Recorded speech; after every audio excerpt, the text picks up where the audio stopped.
अस्सलाम वालेकुम दोस्तों पाकिस्तान टीम का अब जो अगला सफर है वो ट्राई नेशन सीरीज और एशिया कप 2025 का है, जिसके लिए पाकिस्तान टीम का अलग अलग स्क्वाड फाइनल होकर सामने आ चुका है। यानी पाकिस्तान का ट्राई नेशन सीरीज का अलग स्क्वाड होगा और एशिया कप 2025 का अलग स्क्वाड होगा। यही कहा जा रहा था कि जो ट्राई नेशन सीरीज का स्क्वाड होगा वही स्क्वाड आपको एशिया कप 2025 में नजर आएगा। मगर अब चूंकि ट्राई नेशन सीरीज के अंदर तीन बड़ी तब्दीलियां कर दी है, तीन यंगस्टर को मौका देने का फैसला किया है और इसलिए ट्राई नेशन सीरीज में तीन सीनियर खिलाड़ियों को ड्रॉप कर दिया है। तो वो तीन सीनियर खिलाड़ी कौन से जिनको ड्रॉप किया है और तीन यंगस्टर कौन से जो ट्राई नेशन सीरीज के अंदर एंट्री मानने जा रहे हैं, वो तीन तब्दीलियां वो आपके साथ शेयर करूंगा। और एशिया कप 2025 के अंदर भी तीन बहुत बड़ी तब्दीलियां कर दी है। सो एशिया कप 2025 के अंदर कौन सी तीन तब्दीलियां की है और ट्राई नेशन सीरीज के अंदर कौन सी तीन तब्दीलियां की है, वो तब्दीलियां और वो स्क्वाड ट्राई नेशन सीरीज और एशिया कप का आपके साथ शेयर करूंगा इसी वीडियो के अंदर। जबकि उसके अलावा जो बाबर आजम है उनको लेकर भी एक बहुत बड़ा फैसला हुआ है।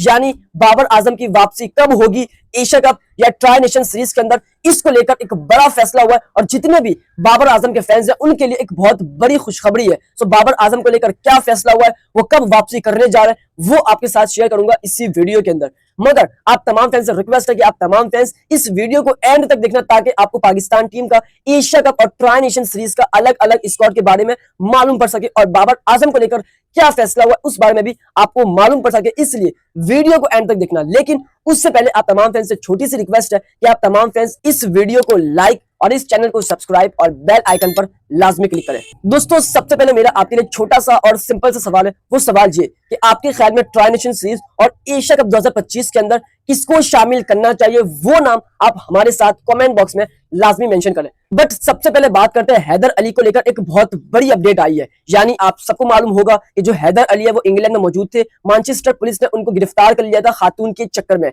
और ये मामला लगातार 4 से 5 दिन चलते रहे।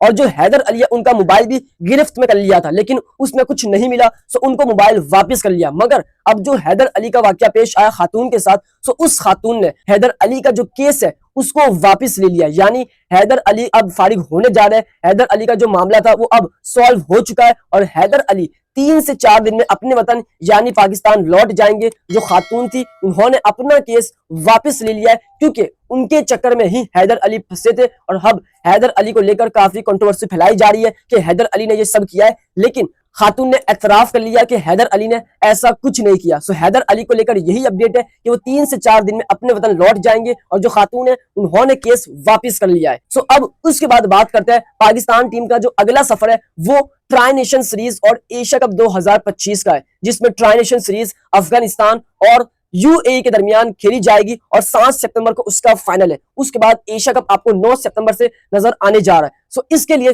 जो पाकिस्तान का T20 स्क्वाड है ट्राई नेशन सीरीज और एशिया कप 2025 का, वो फाइनल हो चुका है और सामने आ चुका है। यानी ट्राई नेशन सीरीज और एशिया कप 2025 का अलग अलग स्क्वाड आपको नजर आएगा। पहले यही कहा जा रहा था कि जो भी स्क्वाड ट्राई नेशन सीरीज में जाएगा वही स्क्वाड एशिया कप में भी आपको नजर आएगा। मगर अब चूंकि 3 से 4 ऐसे यंगस्टर हैं जिनकी परफॉर्मेंस है, सो इसलिए उनको ट्राई नेशन सीरीज के अंदर मौका देने का फैसला किया है। और ट्राई नेशन सीरीज में 3 सीनियर खिलाड़ी, 3 बड़े नाम जिनको ड्रॉप कर दिया है। सो वो 3 सीनियर खिलाड़ी कौन से जिनको ड्रॉप किया और 3 यंगस्टर कौन से जो ट्राई नेशन सीरीज में एंट्री मानने जा रहे हैं, वो आपके साथ शेयर करूंगा। और जो एशिया कप है उसमें भी 3 बड़ी तब्दीलियां कर दी है। सबसे पहले आपके साथ ट्राई नेशन सीरीज का स्क्वाड शेयर करता हूं। नंबर 1 पर आपको नजर आएंगे साइम अयूब, ये तो आपके एक ओपनर है। नंबर 2 पर नजर आएंगे साहिबजादा फरहान, ये भी आपके एक जबरदस्त ओपनर है। नंबर 3 का जो स्लॉट है यहां पर क्वेश्चन मार्क लगा हुआ है। यानी जो फखर जमान है वो फिट हो चुके हैं, लेकिन जो पाकिस्तान की मैनेजमेंट है उन्होंने ये कहा अभी हम फखर जमान को मुकम्मल फिट होने देते हैं, पूरा वो अपने आप को फिट कर ले, वो आपको एशिया कप 2025 के स्क्वाड में नजर आएंगे, ट्राई नेशन सीरीज में नजर नहीं आएंगे। सो अब फखर जमान की जगह किसको लिया जा रहा है ये मैं आपको आगे चलकर बताता हूं, बड़ा इंटरेस्टिंग नाम है। उसके बाद नंबर 4 पर मोहम्मद हारिस होंगे, जबकि नंबर 5 पर आपको नजर आएंगे कप्तान सलमान अली आगा, 6 पर हसन नवाज, 7 पर खुशदिल शाह, 8 पर हुसैन तलत। हुसैन तलत को बरकरार रखा है क्योंकि ओडीआई सीरीज के अंदर इन्होंने शानदार परफॉर्म किया दोनों मैचेस के अंदर और T20 में इनको मौके नहीं मिले, तो हुसैन तलत आपको ट्राई नेशन सीरीज में नजर आएंगे। उसके अलावा मोहम्मद नवाज होंगे, अबरार अहमद होंगे, सुफियान मुकीम होंगे, हसन अली होंगे और जो फहीम अशरफ है इनको लेकर भी एक क्वेश्चन मार्क लगा हुआ है कि फहीम अशरफ आया होंगे या नहीं।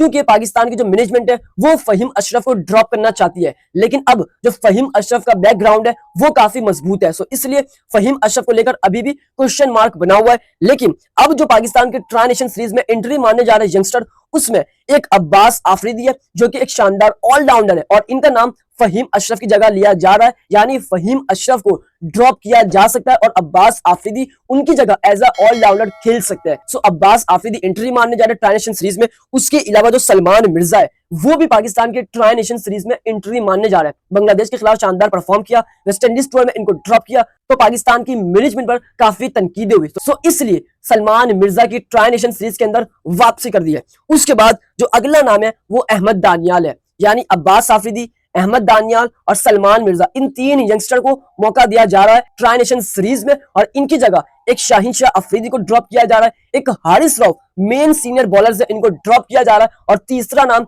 फहीम अशरफ का है जो कि इनको भी ड्रॉप किया जा रहा है। फहीम अशरफ की कोई परफॉर्मेंस नहीं है, शाहीन फॉर्म में नहीं है और हारिस को रेस्ट दिया जा रहा है। सो ये तीन सीनियर खिलाड़ी थे जिनको ट्राई नेशन सीरीज में ड्रॉप किया जा रहा है और इनकी जगह सलमान मिर्जा, अब्बास आफरीदी और अहमद दानियाल एंट्री मानने जा रहे हैं। अब जो फखर जमान का स्लॉट है, यहां पर आपको आगे चलकर बताता हूं कि ट्राई नेशन सीरीज में कौन होगा।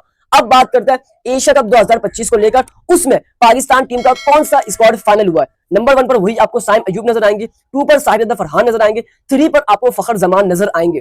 ट्राई नेशन सीरीज में उनको आराम दिया जाएगा और एशिया कप 2025 के अंदर वो शामिल होंगे, ये कंफर्म हो चुका है। चौथे नंबर पर मोहम्मद हारिस होंगे, 5वें नंबर पर सलमान अली आगा होंगे, 6ठे पर हसन नवाज, 7वें पर खुशदिल शाह, 8वें पर हुसैन तलत एशिया कप में भी होंगे। उसके बाद 9वें पर नवाज, फिर अबरार अहमद, सुफियान मुकीम, हसन अली, फहीम अशरफ एशिया कप के स्क्वाड में शामिल होंगे और इनका नाम फाइनल हो चुका है। लेकिन ट्राई नेशन सीरीज में इन पर सवाल निशान अभी भी बना हुआ है। उसके बाद जो अब 3 तब्दीलियां होने जा रही है एशिया कप 2025 के स्क्वाड में, वो तब्दीलियां एक शाहीन शाह अफरीदी की है, वो वापस से कमबैक करेंगे एशिया कप 2025 के अंदर क्योंकि ट्राई नेशन सीरीज में इनको आराम दिया गया है। उसके बाद जो अगली तब्दीली है वो हारिस रऊफ की और वो भी आपको ट्राई नेशन सीरीज में एंट्री मारते हुए नजर आएंगे क्योंकि इनको भी ट्राई नेशन सीरीज में आराम दिया गया है। अब इसमें जो तीसरी तब्दीली है वो तब्दीली सलमान मिर्जा की है। यही कहा गया कि सलमान मिर्जा अगर ट्राई नेशन सीरीज में अच्छी परफॉर्मेंस दिखाते हैं तो उनको एशिया कप 2025 के स्क्वाड में शामिल कर लिया जाएगा। अब चाहे उनका नाम रिजर्व में आए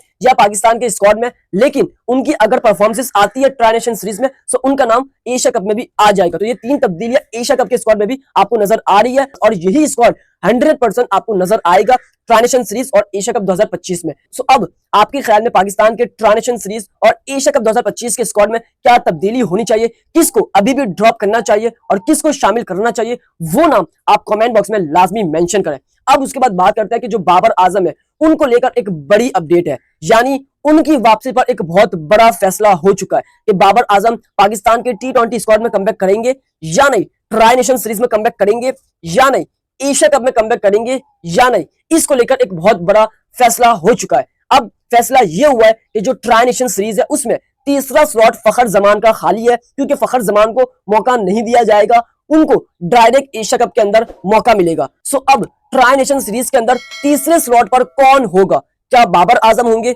या फिर कोई और। बाबर आजम को लेकर यही फैसला हुआ है कि जो पाकिस्तान और वेस्ट इंडीज के दरमियान जो तीसरी ओडीआई है उसके अंदर अगर बाबर आजम बहुत अच्छा परफॉर्म करते हैं, बाबर आजम थोड़ा तेज खेलते हैं और अच्छा परफॉर्म करते हैं, तो बाबर आजम आपको ट्राई नेशन सीरीज के स्क्वाड में नजर आ सकते हैं क्योंकि पाकिस्तान के पास तीसरा ऑप्शन अभी फिल वक्त मौजूद नहीं है। वैसे देखा जाए तो मोहम्मद नईम भी है लेकिन उन्होंने कोई मैच खेला नहीं है, हसीबुल्लाह काफी टाइम बाद कमबैक कर रहे हैं। सो पाकिस्तान के पास एक ही ऑप्शन है और वो है बाबर आजम। लेकिन बाबर आजम को लेकर यही फैसला हुआ है कि अगर उनकी तीसरे ओडीआई यानी फाइनल ओडीआई मैच के अंदर अच्छी परफॉर्मेंस आती है, वो अच्छा परफॉर्म करते हैं बगैर प्रेशर के और थोड़ा तेज खेलते हैं, सो इनका नाम पाकिस्तान के ट्राई नेशन सीरीज स्क्वाड में आ सकता है और एंड टाइम पे इनका नाम आएगा क्योंकि पाकिस्तान और वेस्ट इंडीज के दरमियान जो ओडीआई सीरीज है आखिरी, उसके एक हफ्ते बाद पाकिस्तान का स्क्वाड रिवील होगा। सो इसलिए जितने भी बाबर आजम के फैंस हैं उनके लिए बड़ी खुशखबरी है कि बाबर आजम कमबैक कर सकते हैं ट्राई नेशन सीरीज में अगर थर्ड ओडीआई के अंदर उनके रन्स आते हैं और अगर ट्राई नेशन सीरीज में वो आ जाते हैं, कमबैक कर लेते हैं, तो फिर उनका नाम एशिया कप 2025 में भी आ जाएगा। सो बाबर आजम को लेकर यही फैसला हुआ है, यानी सारा मुद्दा थर्ड ओडीआई में रन्स करना है। सो अब आपके ख्याल में बाबर आजम की ट्राई नेशन सीरीज या एशिया कप 2025 के स्क्वाड में वापसी होनी चाहिए या नहीं, इस बारे में आपने कमेंट बॉक्स में लाजमी राय देनी है। जाते जाते सब्सक्राइब करें, इस वीडियो को लाइक करें, प्यारे से कमेंट करें। उम्मीद करता हूं कि आपको मेरा आज का व्लॉग काफी पसंद आया होगा।